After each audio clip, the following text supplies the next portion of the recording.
Nous sommes particulièrement heureux ce soir de vous accueillir aussi nombreux à ce webinaire sur la compétence 8 qui va être donné par Alain Cardon. Alors pour le moment, je suis en train de tenter de transférer à Alain le contrôle. Voilà, on peut y aller. D'accord, donc je vais me lancer. Merci Philippe pour m'avoir accueilli parce que j'ai rien entendu, donc j'imagine que tu as fait une introduction et je vais me lancer comme ça dans le noir et c'est assez difficile en ne voyant personne et en n'entendant personne. Mais enfin, allons-y. Oui, je serai Euh, ton seul interlocuteur et je n'ai pas dit grand-chose à ton sujet, donc tu peux peut-être te présenter en quelques mots pour ceux qui ne te connaissent pas. d'accord, donc c'est en anglais ou en français ce soir déjà? En français. Ah bon, d'accord, parce que j'avais préparé un texte qui vous sera envoyé en anglais. Je pourrais le traduire, mais enfin bon, je vous fais confiance aussi pour trouver les moyens.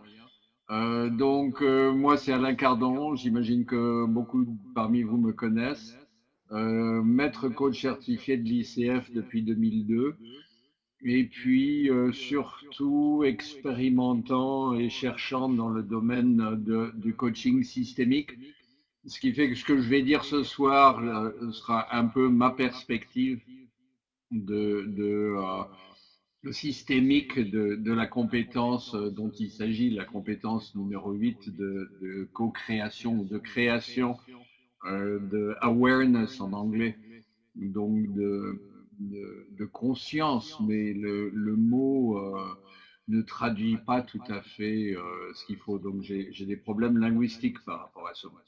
Alors cela dit, pour nous lancer dans le sujet, quelque chose que je voulais dire en abordant le sujet de la conscience, de l'awareness en compétence 8, c'est que je trouve que cette compétence, comme toutes les autres d'ailleurs, fait partie de toutes les compétences. Alors c'est une perception un peu systémique, c'est-à-dire que toutes les compétences de coaching doivent être présentes tout le temps et c'est pas linéaire, donc il y a pas de sens de les numéroter, sauf pour des raisons à la limite pratiques, dans le sens où du début à la fin d'un coaching, bon, la dimension éthique doit être présente, la dimension contractuelle doit être présente, les questions puissantes peuvent apparaître, l'écoute et le silence, la présence, toutes ces compétences normalement sont présentes tout le temps. Et je dirais même plus, sont toutes les unes imbriquées dans les autres. Donc de diviser des compétences, c'est assez illusoire. Bon, c'est bien pour toute la dynamique d'apprentissage d'un coach, mais l'objectif, au bout d'un certain temps, c'est d'être totalement présent à toutes les compétences, presque tout le temps, dans le cadre d'un coaching, de les faire dans le désordre, l'un dans l'autre, etc. Je peux donner un exemple, par exemple, le silence dans le coaching. C'est pas des moments de silence. Pour moi, une question puissante a pour but de créer un silence. C'est pas non plus le silence que chez le coach, c'est le silence du client. C'est-à-dire que le client a besoin de plonger dans son silence pour découvrir de nouvelles choses, pour chercher en lui finalement les solutions ou ses motivations ou les mots qu'il cherche, c'est ce que je suis en train de faire, les mots qu'il cherche à donner à sa conscience. Alors c'est la même chose pour la conscience ou la création de l'awareness, dans le sens où dès le début, il faut que le coach soit conscient dans une conscience de la dimension éthique, de ce qui se passe en lui, de ce qui se passe chez le client. Et c'est avec ça qu'il va créer, qu'il va accompagner chez le client une ouverture de son champ de conscience, un développement de sa présence à lui-même, une écoute du client à lui-même et ainsi de suite. Ce qui fait que je trouve que parler de la compétence de conscience ou de la co-création d'une conscience commune dans le coaching, finalement, c'est à la fois précis, on pourrait dire, mais c'est aussi quelque chose qui est dans l'ensemble du coaching, c'est presque d'ailleurs la définition du coaching. Alors, cela dit, donc ça c'est une précaution oratoire, c'est aussi une précaution systémique, c'est-à-dire que ça fait partie de la dimension systémique que de penser qu'il n'y a pas de frontière entre les choses, entre les compétences, entre le coach et le client, entre le client et son environnement. Autrement dit, il est très difficile en approche système de commencer à créer des compartiments étanches entre les choses. On est beaucoup plus conscient de ce qui se passe entre et il y a une tendance à créer des ponts, sinon à exister dans les ponts ou dans les no man's land entre les entités. Bon, voilà, j'espère que ce que je dis est assez clair. Alors, au cours de cette conférence, ce que je compte aborder, vers la fin, c'est quelques outils de création de conscience qui seraient plus systémiques et, à mon sens, un peu originaux. Il y a peu de chances que vous en ayez entendu parler par ailleurs. Autrement dit, de vous donner du nouveau fait partie de mes objectifs. Et en même temps, je pense que c'est important de savoir que si on parle de coaching, on parle de conscience, de créer de la conscience, un élargissement de la conscience du client. Alors à la fois par des questions puissantes, mais ça peut être n'importe quel outil. Par exemple, répéter un mot-clé. Ou reformuler en synthèse ce que le client a dit pour qu'il entende ce qu'il a dit. Autrement dit, le coaching dans la création de la conscience du client, c'est presque l'aider à s'écouter. D'où l'importance de l'écoute d'ailleurs. C'est-à-dire que plus le coach est présent au client, plus il modélise l'utilité pour que le client devienne présent à lui-même. Autrement dit, une excellente présence du coach, ça dit au client que le client est digne d'être écouté, il a de l'importance, ses propos sont utiles, sa façon d'être est juste. Donc, tous les outils du coach sont des modélisations, en quelque sorte, pour que le client se les applique à lui-même, s'écoute lui-même, rentre dans ses silences et devienne, en quelque sorte, son propre coach. Donc il y a vraiment un mélange fondamental entre la présence et l'attention et la conscience du coach qui se fusionne, on pourrait dire, avec la conscience du client. Les prises de conscience du client sont concomitantes, sont presque les mêmes que celles d'un coach. Donc en approche système, en fait, pour poser cette histoire de conscience, le principe fondamental que peut-être d'autres ne sont pas d'accord, mais le principe fondamental, c'est de dire qu'il y a quelque chose de commun, fondamentalement commun, entre tout ce que le coach ait fait, même ses origines, ses soucis, ses problèmes, etc., et ceux du client. Autrement dit, en approche système presque comme en nouvelle science, on ne sépare pas l'observateur de l'observé ou le scientifique de l'expérience qu'il entreprend. Les deux se créent ensemble. Il y a une co-création constante. Alors cette histoire de co-création, je pense, devrait s'appliquer à toutes les compétences du coach, c'est-à-dire qu'il ne s'agit pas de créer la conscience, c'est de la co-création de la conscience, c'est de la co-création de la relation. C'est très difficile pour un coach de créer une relation tout seul. Toute la démarche du coaching est imbriquée avec celle du client. Alors pour revenir au début, par exemple, d'une relation de coaching, il devrait être évident pour un coach que le client ne lui vient pas par hasard. Que les coachs attirent des clients qui correspondent à ces coachs. Euh, et personnellement, par exemple, j'attire pas n'importe quel client, j'attire des clients spécifiques qui correspondent à des choses qui me concernent profondément. Et c'est pas seulement en tant que coach, c'est pendant toute ma vie. C'est il y a toute une époque, par exemple, où je travaillais avec différentes populations qui avaient des critères particuliers qui, pour moi, correspondaient au thème du père absent. C'était une époque où je travaillais sur moi-même, l'absence de mon père, ma qualité de père absent aussi, parce que j'avais des enfants et je voyageais souvent.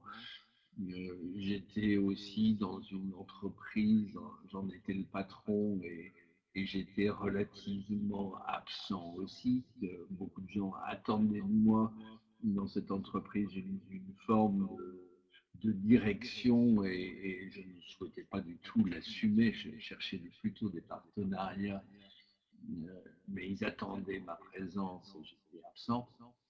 Donc pendant toute une époque, mes clients, c'était marrant d'ailleurs, j'ai travaillé avec un client, il s'appelait Beau-Père, c'était dans une organisation typique de direction absente. Enfin bon, donc ça c'est pour donner une illustration que des coachs relationnels vont attirer des clients relationnels, des entreprises relationnelles, des créatifs vont attirer des créatifs. Les clients ne sont pas par hasard, ça, beaucoup de coachs s'en rendent compte. Alors, qu'est-ce qu'on en fait? Ça pose des questions d'outils et de pratiques. Une fois qu'on a fait ce constat, que l'on est dans une conscience commune, que l'on a à la limite des patterns, des schémas communs, des difficultés communes, peut-être des ambitions communes, etc. Le client qui vient va en fait poser au coach 99 fois sur 100 des questions qui de près ou de loin concernent le coach. Alors que peut en faire un coach? C'est-à-dire que s'il prétend être neutre, extérieur, s'il refoule finalement la similitude qu'il ressent avec le client, il ne va pas pouvoir faire un bon travail, c'est-à-dire qu'il y aura le retour du refoulé, il va avoir une énergie bloquée sur ce qu'il ne dit pas et ce qu'il cache. Et d'un autre côté, on va dire que s'il plonge dans la problématique du client, ben, il va se rendre aussi incompétent, il va devenir aussi émotionnel, aussi pris par le contenu que le client, et là, c'est une autre forme d'incompétence. Donc, comment faire pour ne pas prétendre qu'on est externe et ne pas plonger? Ça, c'est la grande difficulté du coach. Et la deuxième chose, bien entendu, c'est quels sont les outils à disposition, les stratégies, comment faire pour arriver à être dans cette conscience commune avec le client. Et là, je vais venir donc à quelques propositions. Euh, vous avez peut-être, vous allez peut-être,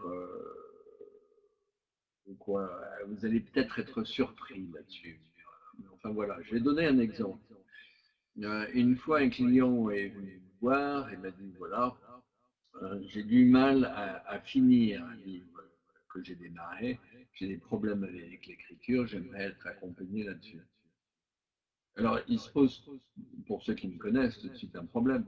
C'est-à-dire que j'ai écrit, j'avais déjà écrit à l'époque, je ne sais pas, une douzaine de livres. Et donc, je veux dire, qu'est-ce que je fais avec ça? Je ne me souviens pas d'ailleurs si j'étais bloqué sur la fin d'un livre ou pas, ce qui m'arrive assez souvent. Donc, le client me pose une situation où en tant que coach, je ne suis pas censé être un expert et en tant que personne, j'ai une vraie expertise. Et éventuellement, ce problème est chaud au moment où le client me pose. Alors, ce que j'ai fait presque par hasard, c'est il y a relativement longtemps, euh, j'ai dit, écoute, j'ai quelque chose que j'ai envie de partager tout de suite. J'ai écrit 12 livres. Et alors le client tout de suite dit, bah voilà, tu vas pouvoir m'aider. Je dis non, voilà le problème tout de suite. C'est-à-dire que je suis conscient que je n'ai pas écrit de livres de la même façon. Je suis conscient qu'il n'y a pas deux personnes qui écrivent des livres de la même façon. Et mon expérience pourrait parasiter ton travail. Et d'ailleurs, mon travail en tant que coach. Alors, je peux te coacher sur je peux t'accompagner sur ce sujet, à condition que si jamais il se passe quelque chose dans le sens d'une projection de ma part, ou si tu sens que je m'implique, tu me le dis tout de suite. Si on est tous les deux vigilants sur ça, je peux t'accompagner. Est-ce bien d'accord? Et là, j'ai vu que ça a permis au client de vraiment travailler et moi, ça m'a libéré. Et je m'en suis presque fait une règle à partir de là. Enfin, une règle, c'était pas systématique, mais j'en ai vu tout de suite les bénéfices. Alors, la première chose, c'est que si jamais je ne dis rien et le client découvre par la suite que j'ai écrit des livres, il va se sentir trahi.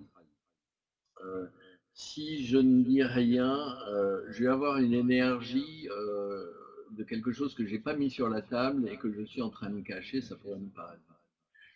Si je dis quelque chose au client avec le partage tel que je l'ai fait, euh, je suis en train de dire au client, écoute, tu es complètement normal, moi ça m'arrive aussi, ça arrive à tout le monde, alors, autrement dit, ça pose le coach et le client au même niveau avec des thèmes communs, des thèmes de vie communs, des thèmes de vie communs, euh, pas communs. Et ça permet donc au coach et au client de vraiment s'aligner en partenaire sans qu'il y en ait un qui cache ou qui sache ou qui ne sache pas, etc., etc. Ça nous met vraiment dans une conscience commune d'un problème commun.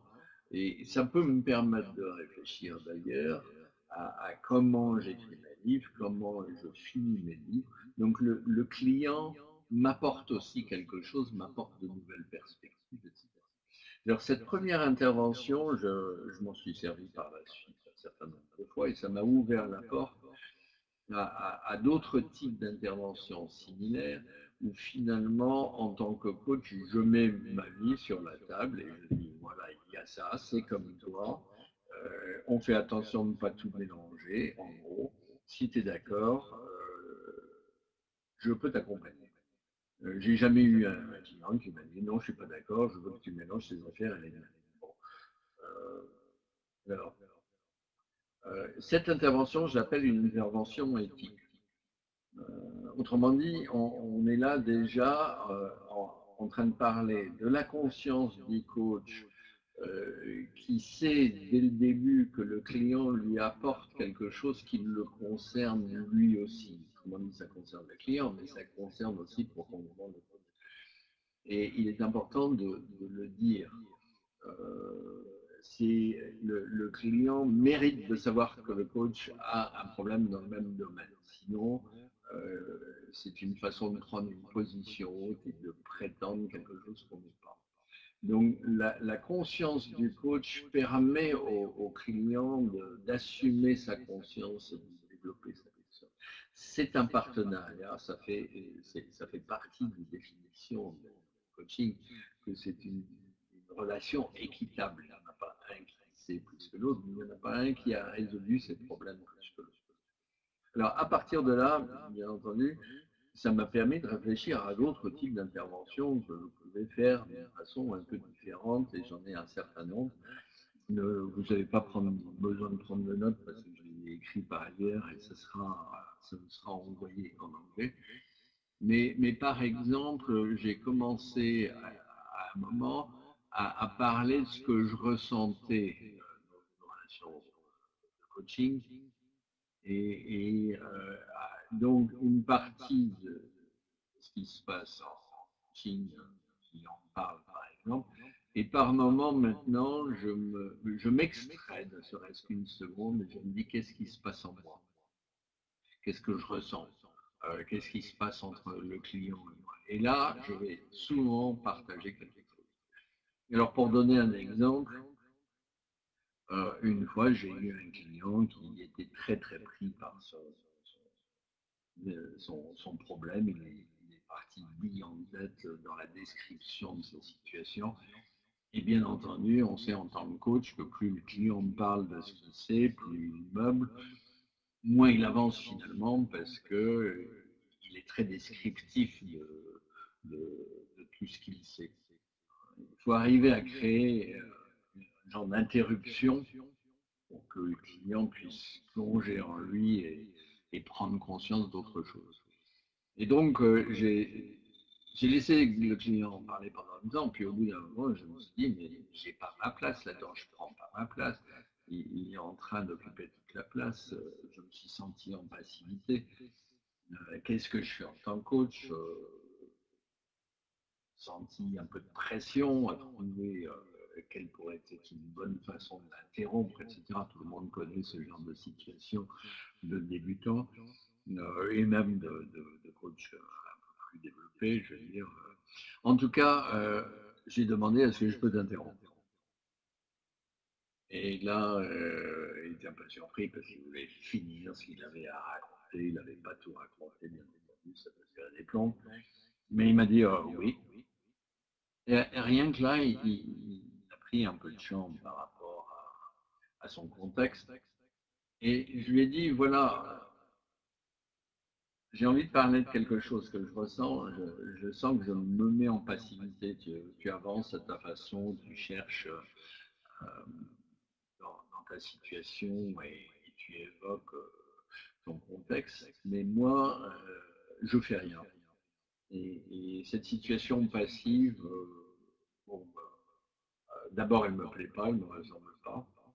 Donc, voilà, je souhaitais faire quelque chose et t'en parler maintenant, tout de suite, c'est une façon de me traiter, je sors de ma passivité. Mais la question que j'imagine, c'est dans ton environnement, euh, dans ta situation, qu'est-ce qui se passe? C'est-à-dire, quelle est cette histoire de place? Qui a toute la place? Qui ne prend pas sa place?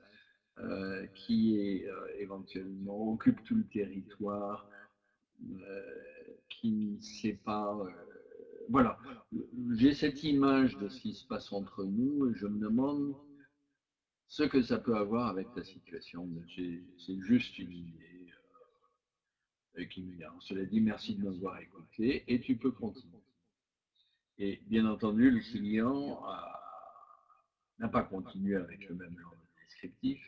Il s'est rendu compte qu'il y avait quelque chose qu'il faisait, un pattern qu'il répétait avec moi, que moi je répétais avec lui. J'ai la même responsabilité, c'est-à-dire que je me mettais aussi en passivité, mais on crée ensemble un pattern, on crée ensemble une image, un type de relation qui modélisait finalement la situation que justement il voulait résoudre.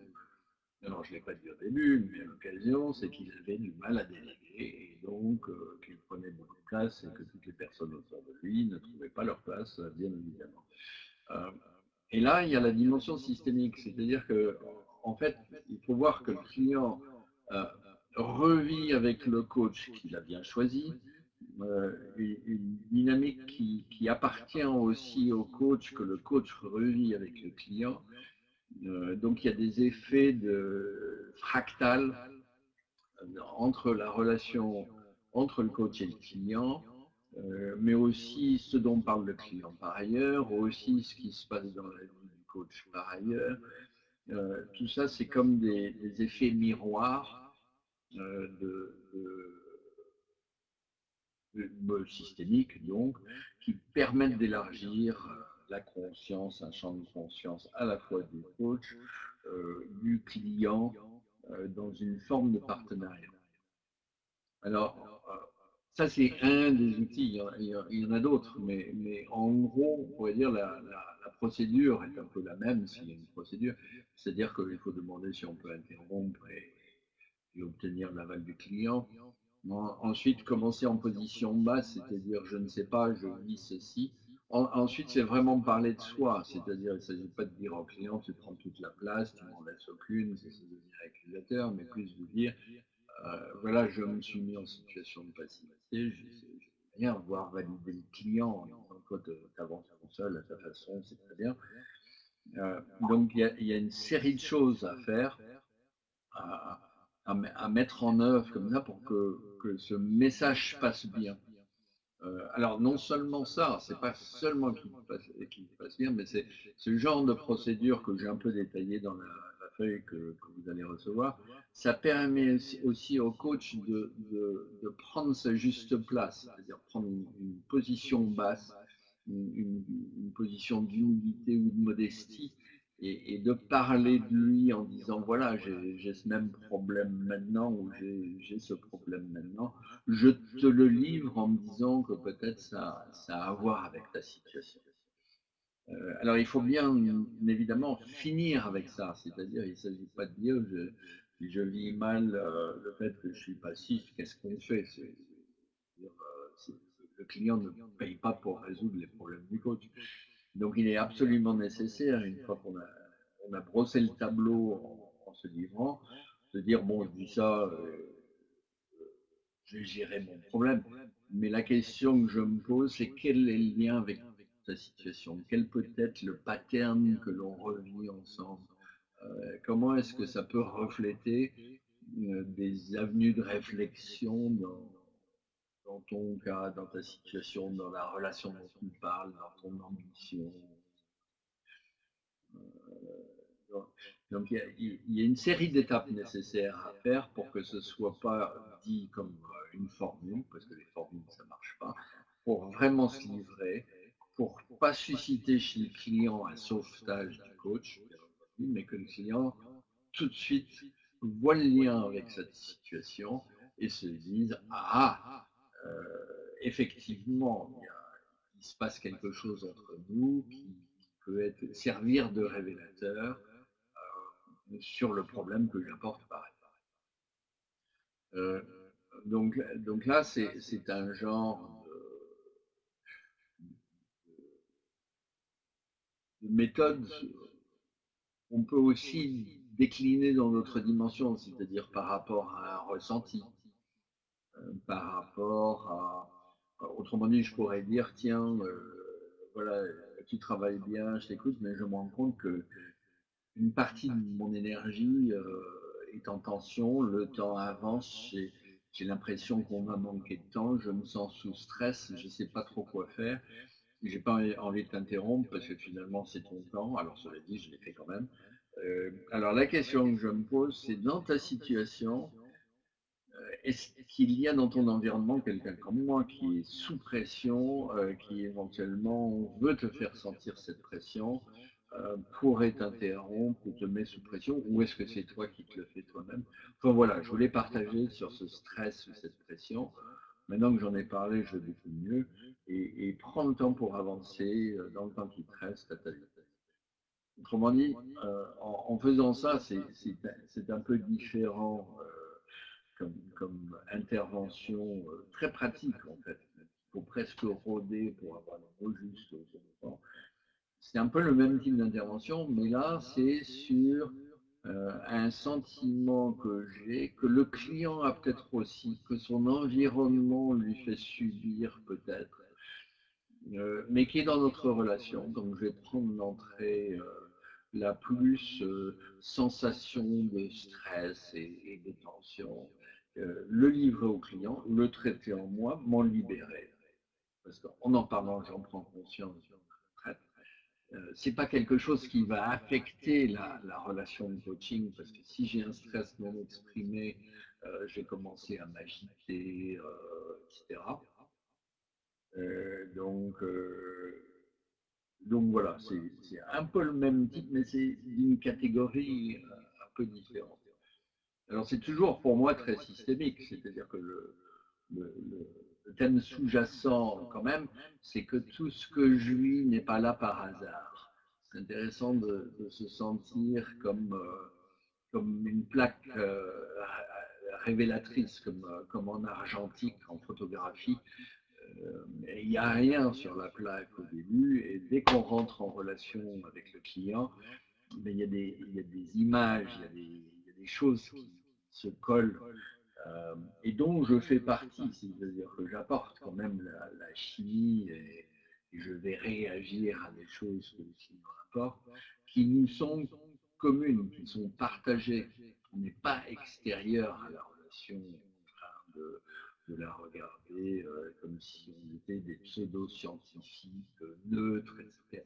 Le coaching, pour moi, n'est vraiment pas dans ce cadre de référence d'une science passée. C'est-à-dire que les nouvelles sciences en mécanique quantique et ailleurs, on sait très bien que nous sommes co-créateurs d'un univers, de l'univers que l'on observe. C'est exactement ce qui se passe avec un client dans l'univers coach-client. Alors, notez en passant que je ne dis pas coach-coaché, je dis coach-client, parce que le mot coaché, à mon avis, veut dire que le client est subordonné au coach. Ça a autant de sens de faire le contraire et dire le client est le clienté, c'est-à-dire que le coach devrait être appelé un clienté.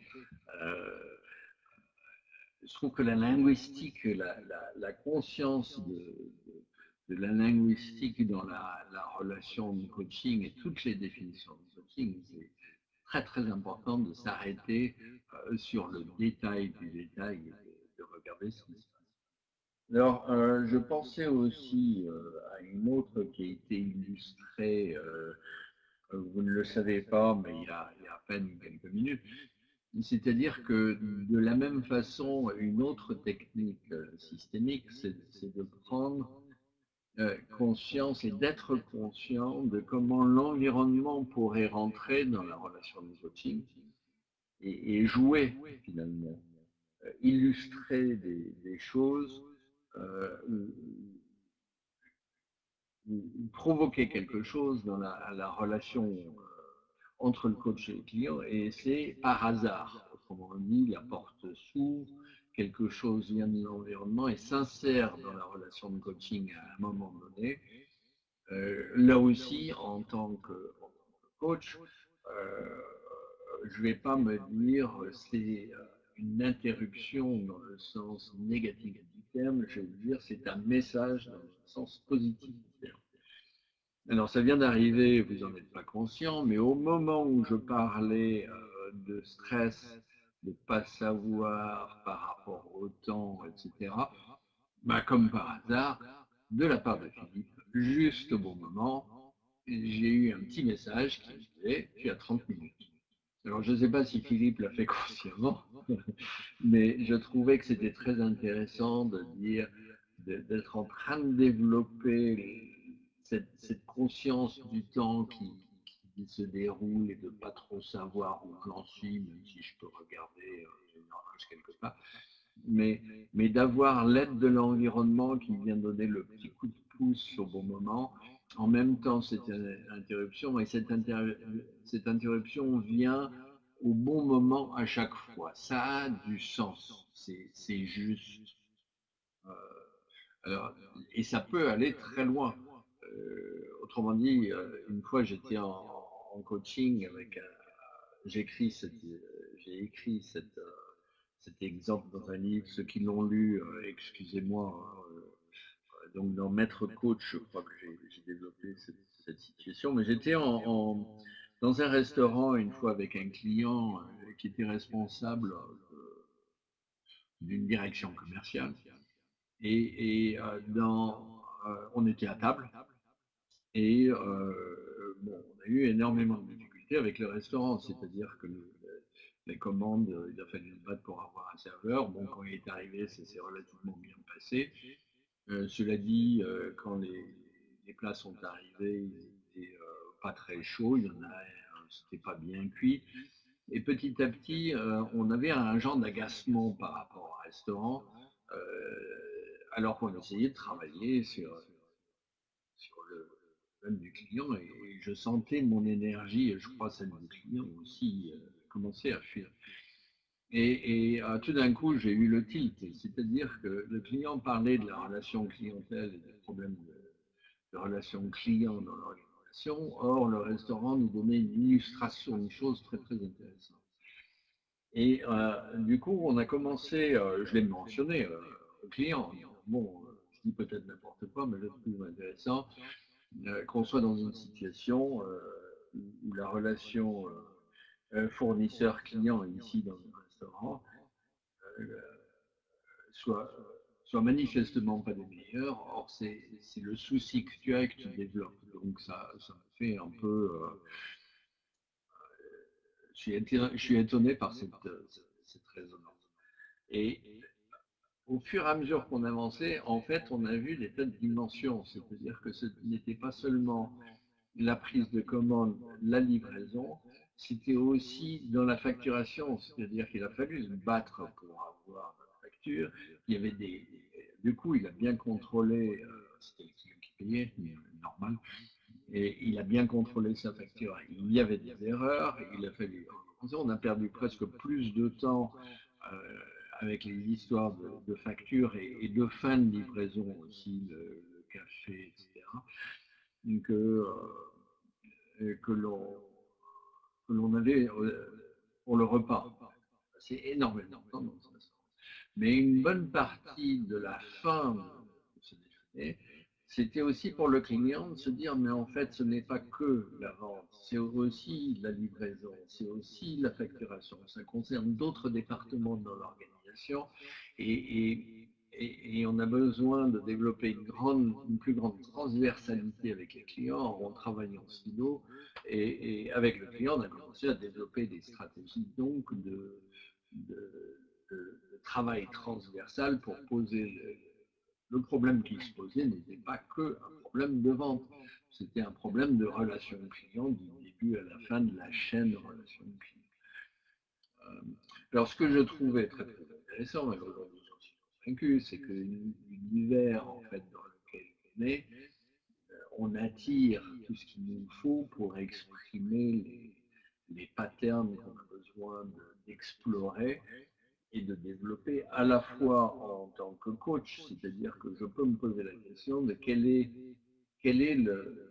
la chaîne de relation client que j'ai dans mon entreprise coaching, comment se fait la facturation jusqu'au bout, qu'est-ce que le client m'apporte comme message qui me concerne aussi, qui concerne le restaurant dans lequel on est, qui concerne autrement dit, on est dans un champ de conscience commun en coaching.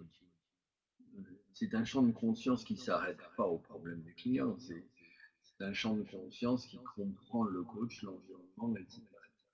Le client vient et verbalise quelque chose qui est une proposition pour que le coach réfléchisse à sa propre vie, explore son champ de conscience lui aussi, se nourrisse du client dans un partenariat de développement d'une conscience commune, accompagne le client, bien entendu, parce que le client va faire ce travail, mais le coach va le nourrir en étant partenaire, vraiment collaborateur, on pourrait dire, dans la recherche du client, sans chercher à sa place, bien entendu, mais en nourrissant le client avec des observations et des réflexions personnelles liées à l'environnement, etc., pendant que le client plonge, lui, vraiment dans son problème. Donc voilà quelques éléments, je pourrais en développer d'autres, je ne sais pas si il y en a une liste de 6 en gros autour du même principe. Donc pour commencer un genre de synthèse sur, sur, sur ce thème de compétences, de conscience. Pour moi, c'est la co-création ou la co-élaboration de la conscience coach, client et situation. Autrement dit, je trouve très intéressant de développer une conscience systémique de l'ensemble de l'univers coaching qui englobe le coach, qui comprend le coach, qui comprend le client, qui comprend aussi l'environnement, et de s'ouvrir finalement à tout ce qui se passe pour l'intégrer dans le coaching. Alors, je trouve que c'est important dès le début, c'est-à-dire qu'il n'y a pas de choses qui se passent par hasard. Il y a une fois un client qui, bon, il se pose face à moi, c'était en face à face, pas par téléphone, et il avance un petit peu sa chaise. Et puis c'est comme si ça lui convenait pas, il la recule un petit peu. Et puis là aussi, il se dit bon, ben, ça va pas. Et il la réavance un petit peu. Et en fait, il y avait 3 petits micro-mouvements insignifiants. Et là, la question qui se pose tout de suite, c'est le client cherche sa juste distance. Quel est le lien entre ça ici et la situation dont on a parlé? Autrement dit, toutes les petites choses qui se passent comme ça, qui ont l'air d'être anodines, peuvent être prises comme des indications homéopathiques, quoi, microscopiques, fractales, du thème du client plus général. À l'occasion, c'était en fait un patron d'entreprise qui voulait prendre du champ, il était propriétaire d'ailleurs, il était le patron propriétaire de l'entreprise qu'il avait fait construire, et il passait une étape fondamentale dans sa vie, c'est-à-dire qu'il voulait complètement déléguer à un directeur général en lui demandant de faire beaucoup mieux que lui finalement, parce que lui était trop le nez dans le guidon.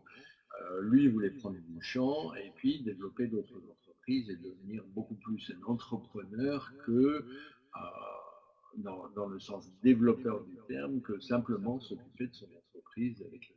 Donc, il a mis en place un directeur général.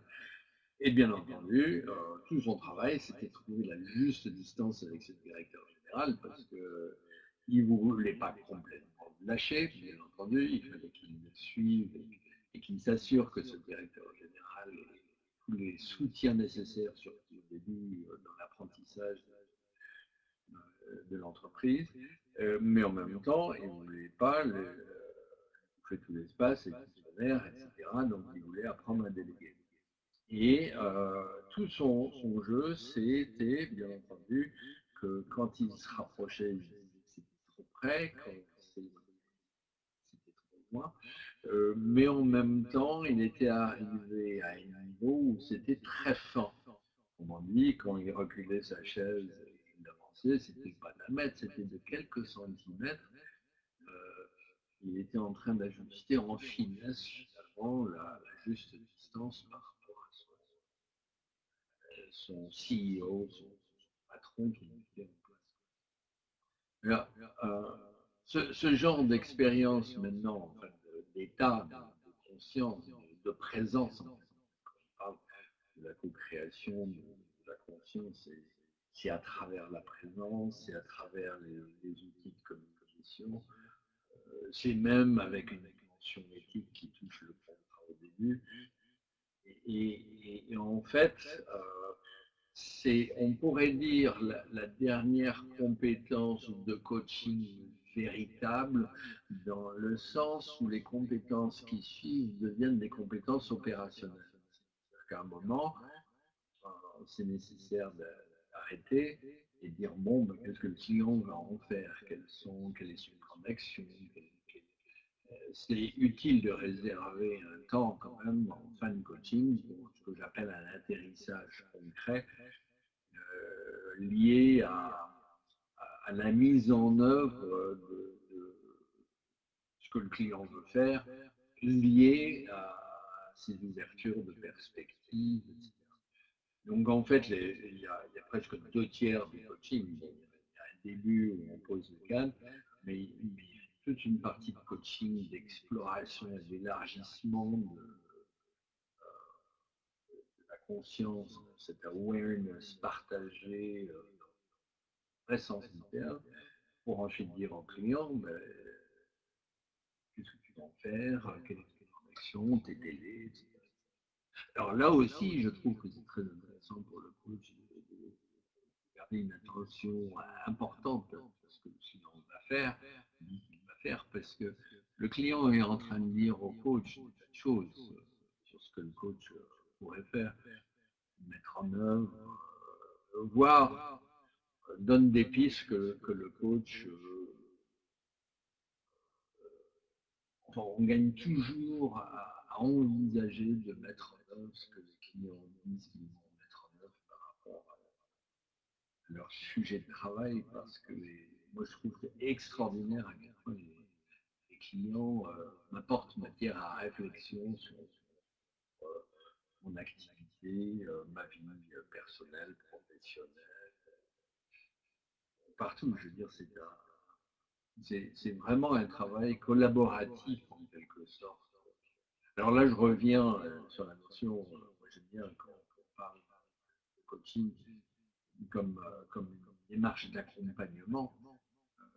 Les gens qui me connaissent le savent, c'est-à-dire que je suis très centré sur le sens des mots. Et accompagnement, ça vient de compagnon. On dit compagnonnage. Les compagnons, c'est vraiment dans la parité. Il n'y en a pas un qui en sait plus que l'autre. Ah oui, tiens, c'est bien, voilà. Ça tombe très bien. Il y a Philippe qui me dit, voilà, on est sur la fin. Philippe m'accompagne pendant cette conférence. Et il me dit, c'est bien de réserver du temps pour des questions ou des choses à la fin. Alors Philippe, je te redonne la parole ou à toi de jouer là pour me dire ce qu'on fait maintenant. Oui, voilà. Je suis là. Vous m'entendez là? Les questions, ben, elles se posent dans le dialogue écrit. Donc c'est le moment de questions. Ah, Il y en a déjà eu quelques-unes qui ont été posées plus tôt, voilà, si tu regardes dans le dialogue écrit. donne-moi celle que tu as relevée, Philippe, parce que, bon, si, avec 90 personnes, comme moi je suivais mon fil, je ne peux pas faire 2 choses à la fois, je suis un peu... Qu'est-ce que tu as relevé que je pourrais La question c'est, en fait, coacher les autres, ben, plus exactement, coacherait-on pour régler nos propres problèmes, nous les aidants, et les coachs seraient-ils les plus grands opportunistes de la vie?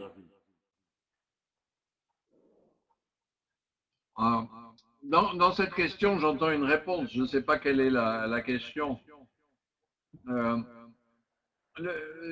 C'est-à-dire qu'il faut bien voir que le coach apporte quelque chose aussi, dans le sens où il apporte l'espace, l'architecture qui leur permet tous les deux d'avancer, qui permet au coach et au client d'avancer. Si le client vient, c'est qu'il ne trouve nulle part dans son environnement un contexte similaire, un vide, je veux dire un appartement sans meubles, dans lequel il va pouvoir vraiment chercher et élaborer. C'est un grand luxe de nos jours que de trouver des espaces comme ça où il n'y a personne qui a de projet sur nous. Autrement dit, si un patron demande à ses troupes, les troupes ont un projet, il demande à sa femme, il demande à n'importe qui, il n'a pas un espace de réflexion où il peut être dans un partenariat qui l'aide à réfléchir comme en coaching.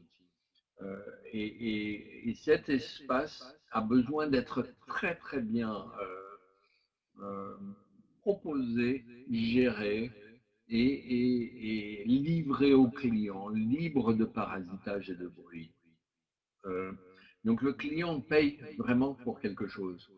Là, on est en train de parler d'un champ de conscience ou d'un champ d'énergie, de penser que le coach a réglé ses problèmes ou de le prétendre, etc.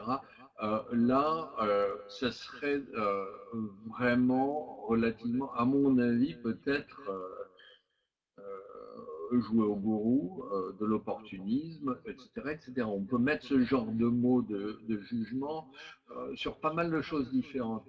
Alors, c'est pas parce que tout le monde, c'est pas parce que c'est une relation de gagnant-gagnant que ça, que ça dénigre la relation de coaching. Voilà. Alors, je ne sais pas si j'ai répondu à la question, mais je réagis Je ne reçois à pas ce que beaucoup d'autres j'entends commentaires, mais être. il y avait une question qui était latente. Oui, tu m'entends toujours, hein?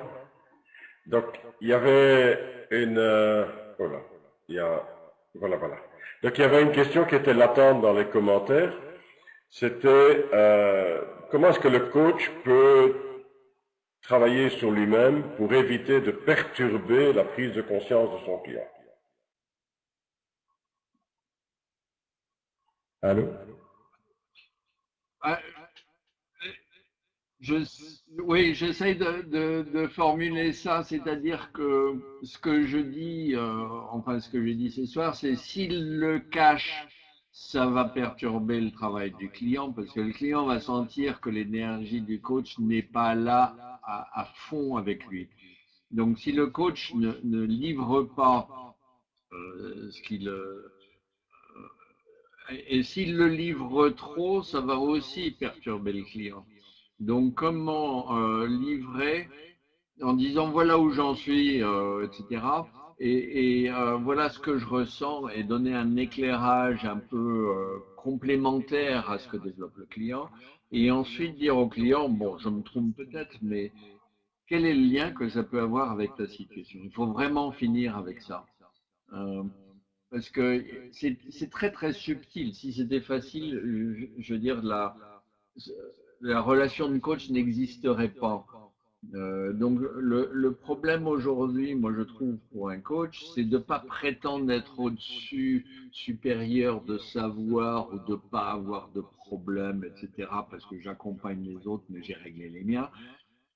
Ça, c'est de la, je veux dire, c'est absolument insupportable. Ça disqualifie le client en quelque sorte. Si le coach est en position basse et assume ses problèmes, ça permet au client aussi d'assumer sa puissance. Autrement dit, s'il voit le coach comme puissance, ça rend le client impuissant. S'il voit le coach comme égal, le client peut se permettre d'avancer dans la parité. Donc il y a quelque chose de fondamentalement nécessaire dans la notion de compagnon, de compagnonnage. Dans cette... et ce n'est pas je veux dire, une relation qu'il faut tourner en négatif parce que on n'a pas quelque chose de matériel qui vient en retour. Euh, c'est la force d'une relation de coaching que d'accompagner un client dans ce type de parité que tout le monde cherche, je pense, même les coachs. Et, mais voilà. Merci beaucoup, Alain. S'il y avait quelques mots que tu voudrais dire en termes de conclusion pour que nous partions avec un message fort sur la prise de conscience de notre client, quels seraient ces mots que tu voudrais que nous retenions?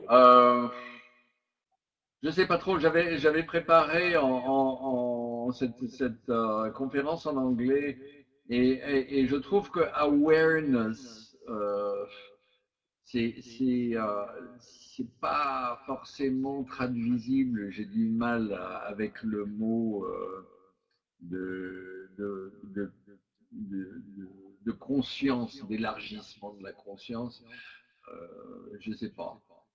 Mais en tout cas, que dire, peut-être quelque chose que j'ai dit au début, c'est que je trouve que toutes ces compétences sont intimement liées, parce que, bon, élargissement du champ de conscience, c'est par les questions de puissance, c'est en donnant un espace libre de bruit au client, c'est en l'écoutant attentivement, c'est les mêmes compétences finalement, ou la même compétence de coach qu'on décrit par bout.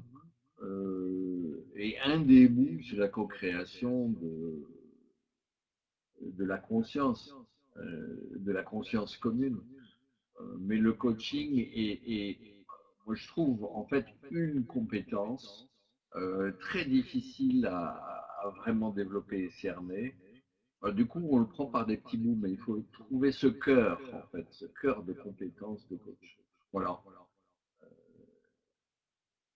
Je dis plus rien. Eh bien, merci beaucoup Alain. Au nom de tous ceux qui ont écouté, nous avons été en général entre 40 et 42 personnes à t'écouter, mais il y a des petites variations sur qui étaient ces 42 personnes. Nous te remercions tous pour cette heure que tu as bien voulu passer avec nous, pour livrer ton expérience.